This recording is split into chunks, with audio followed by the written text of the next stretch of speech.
Assalamualaikum and hi everyone. My name is Siti Bahirah binti Ahmad with matrix number 197396, and today we are going to present about staff motivation. So, what is motivation? Motivation is the word derived from the word motive, which means needs, desires, wants, and drives within the individual. Motivation may be defined as a planned managerial process which stimulates people to work to the best of their capabilities by providing them with motives which are based on their unfulfilled needs. Following are some concepts of motivation.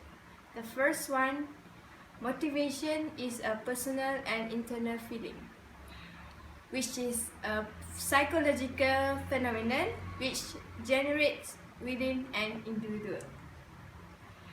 And next, motivation is need-based. If there are no needs of an individual, the process of motivation fails. It is a behavioral concept that directs human behavior towards certain goals.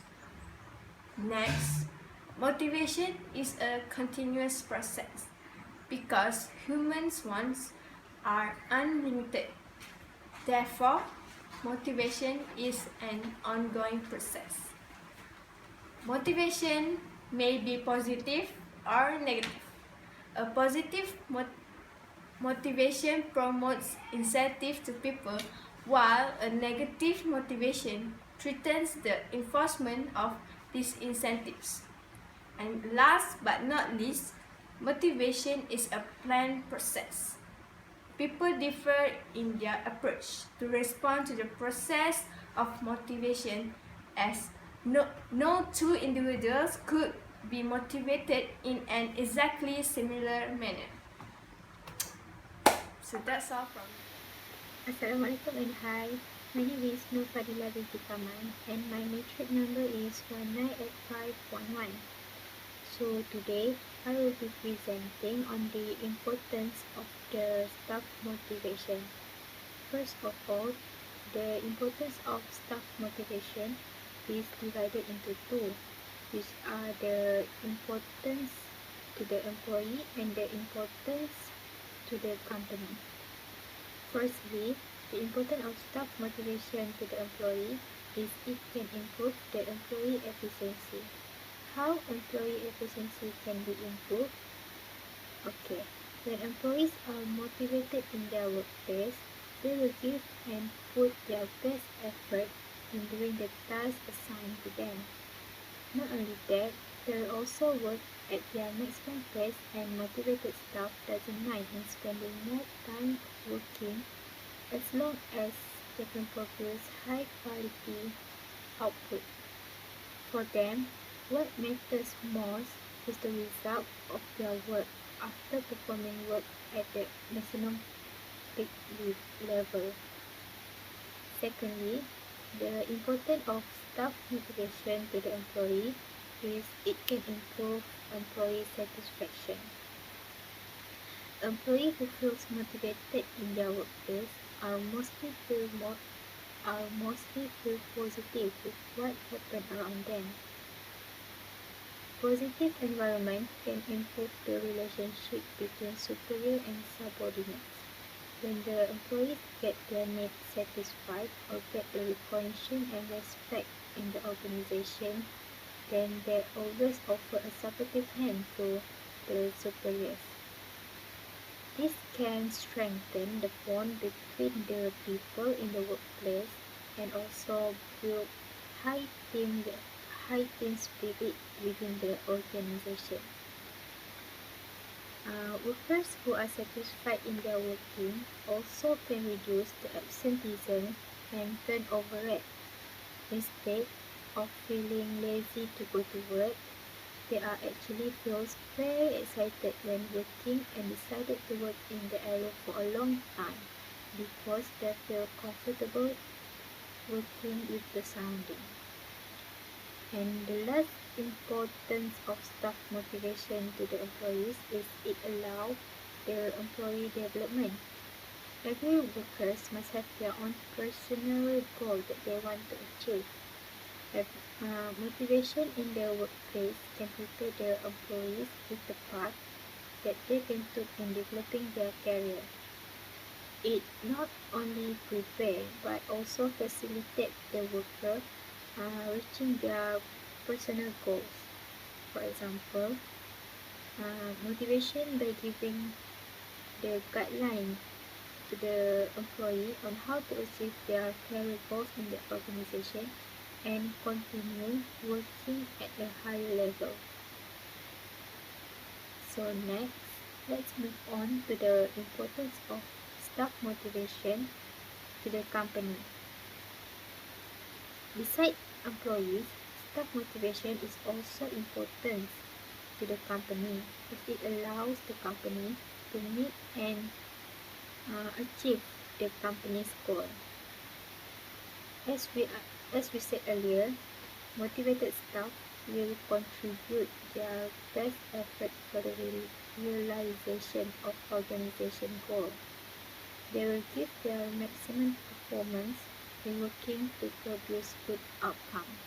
And of course, every company's goal is to produce good product, because producing good product is like the first step that can lead to many other good achievements.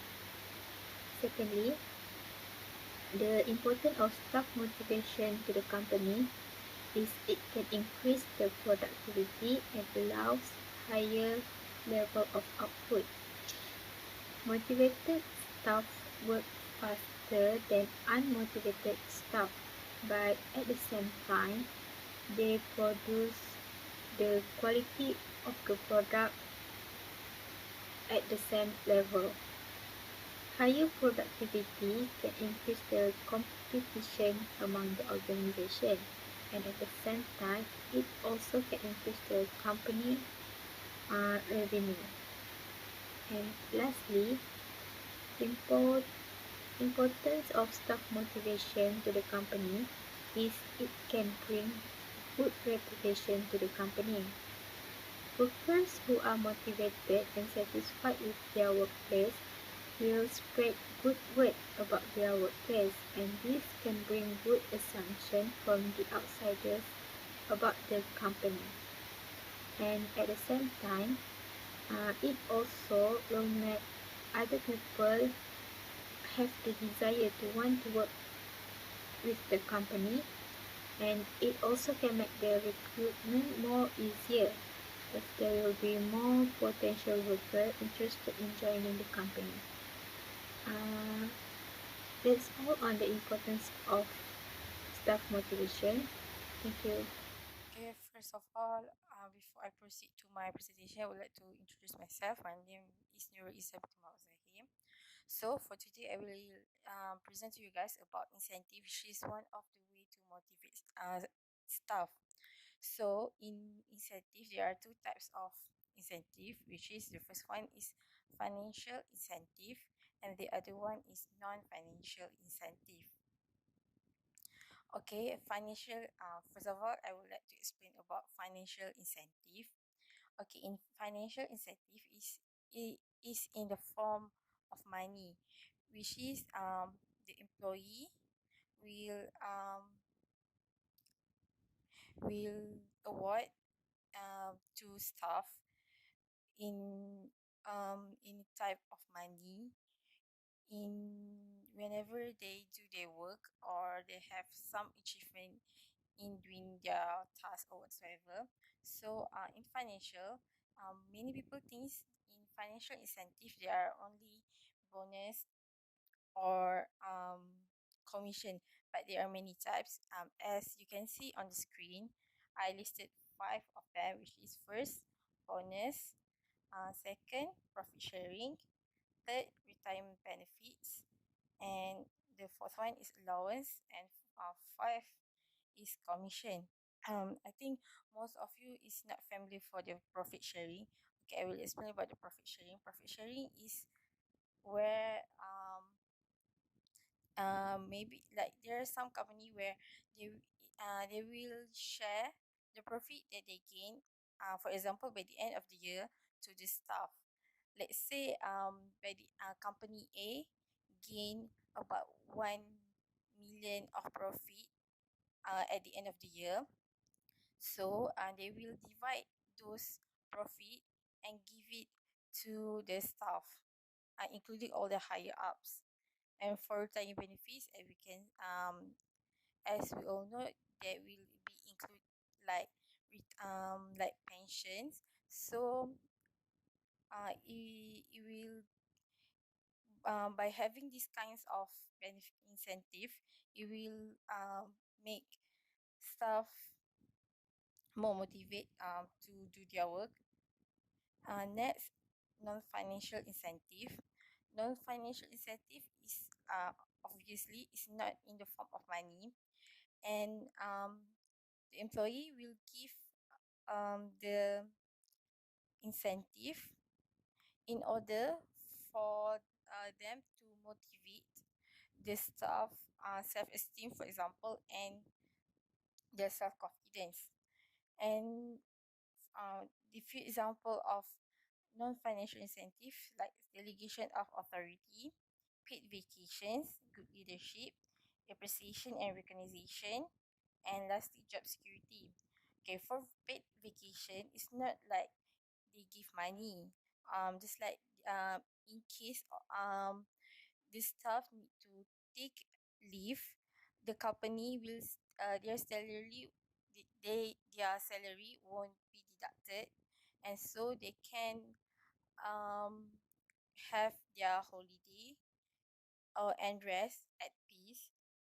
But in some cases, paid vacation, in some company they have a few rules like they only give it for emergencies. And job security is important because nowadays it's very difficult to find jobs. So by if the company have a very good job security for the staff, it will make them very motivate to work harder because they know they won't easily get fired.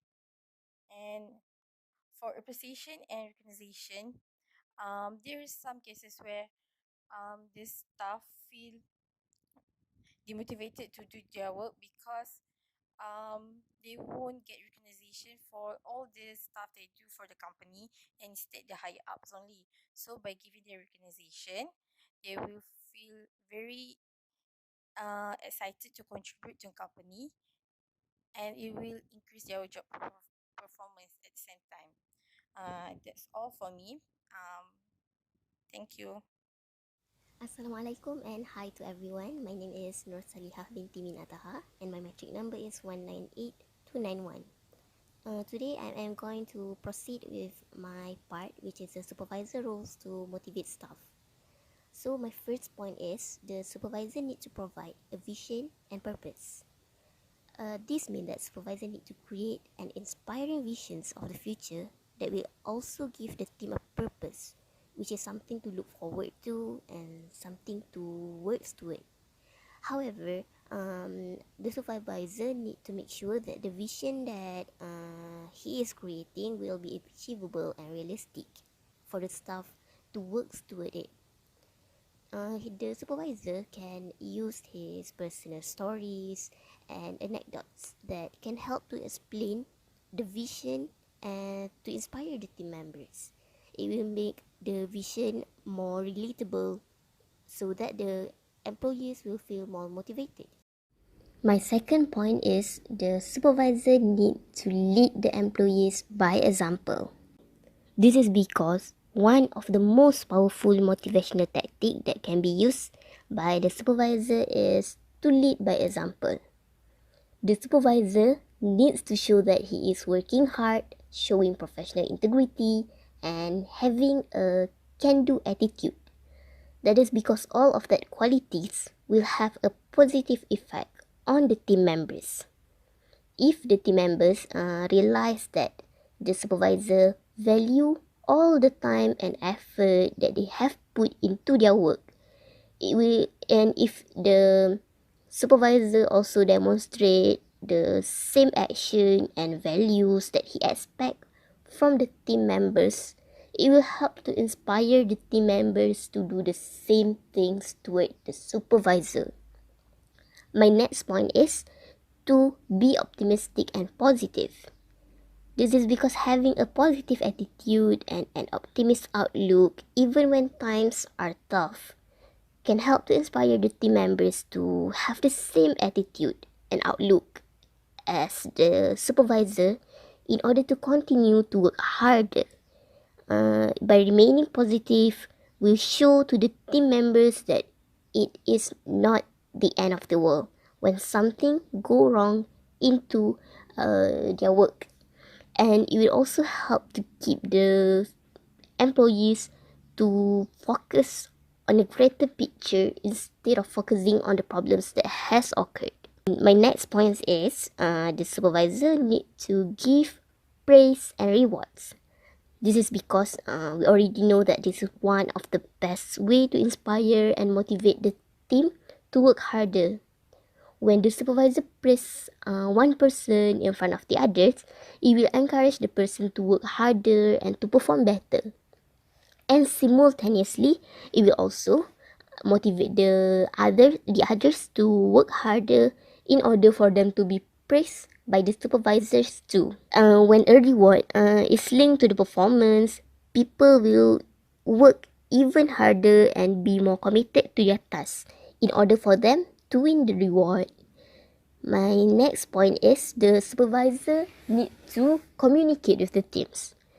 This is because the supervisor should always be contactable all the time so that the team members can ask questions about the project, can get his opinion, can get his idea, or can also give feedback to him. By being available for the team members, it plays an important role in motivating the staff itself. It is because it shows that the supervisor value the project and also the feedbacks from the staff. By making the supervisor available, also can avoid the team members feel isolated and separated from the management. So it is very important to ensure that the supervisor are always available for any team members for them to contact him, because it can boost the productivity and also improve the quality of the work itself. My last point is the supervisor need to empower the team members.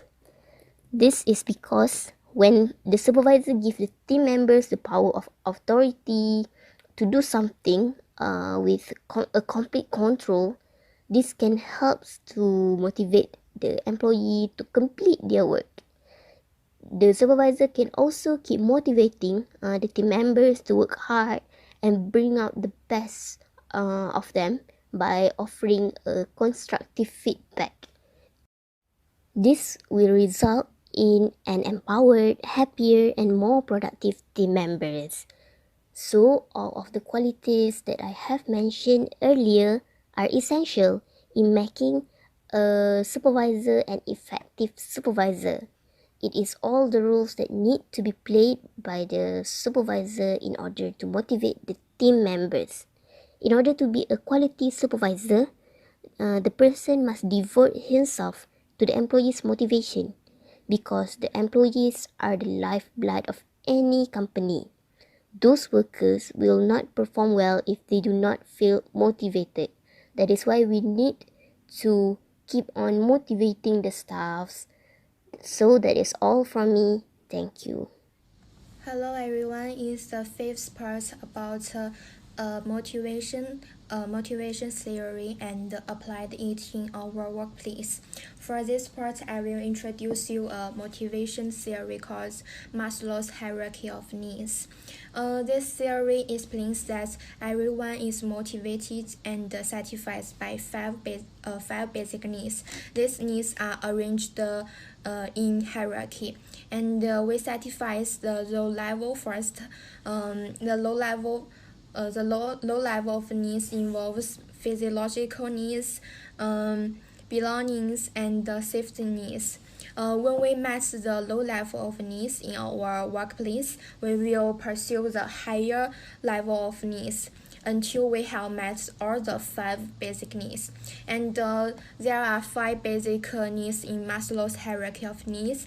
They are physiological, safety, belonging, esteem, and self-actualization. For the first level of needs is called the physiological needs, because we need to survive. Because we may have because we wanna have job to survival, so we should consider our salary, our stable employment, and all the basic needs focus on to feed ourselves is our basic needs. And when we met the basic needs, we will consider security needs. We wanna stable environment, and we want a workplace stability. Stability that involves physical and emotional. And we want a safe working environment and fair work practice. For the third need is belongings. This part is about people. This part is about social concerns. We want a good cooperative peers and friends, and we want a kindly boss. And in this process, we begin to concern about the team. We will think about we are the part of our team or organization. And the next part is about esteem needs. In this period, we will concern about social acceptance and whether we respect and recognized by our peers, our boss. And in this period, we will pursue the value between peers. We began to respect perks and job titles. For the final one is the highest hierarchy is self-actualization needs. We concern about our achievements. In this period, we will concern more about our autonomy and will be subject matter experts, and will do more challenging work rather than just focus on the basic works. And we will extend our career area, and we will do catch more opportunity to grow ourselves. This part is all about what we can be. When we met all the 5 basic needs, we will satisfied and motivated in the workplace. And for the apply this theory in our workplace, I advise the supervisor and the manager's 3 suggestions. The first suggestion is that I advise them motivation again to know about your employees and your staffs is focused on people, because you can observe them, listen to them, and ask them. By this process you will know more information about your staff, and for this information you will get what is important to your employees. And for the second suggestion is that using the information you collected to identify what is your employees' pressing needs. For the final suggestion, I advise that the supervisor and the managers using rewards. They can match rewards and your leadership and communication styles to each employee's most pressing needs. In this process, the most important one is that give your employees what is important to them, rather than give them what is important to you, because the most important part is your staff, your employees, not just yourself. That's all from me, and thank you everyone.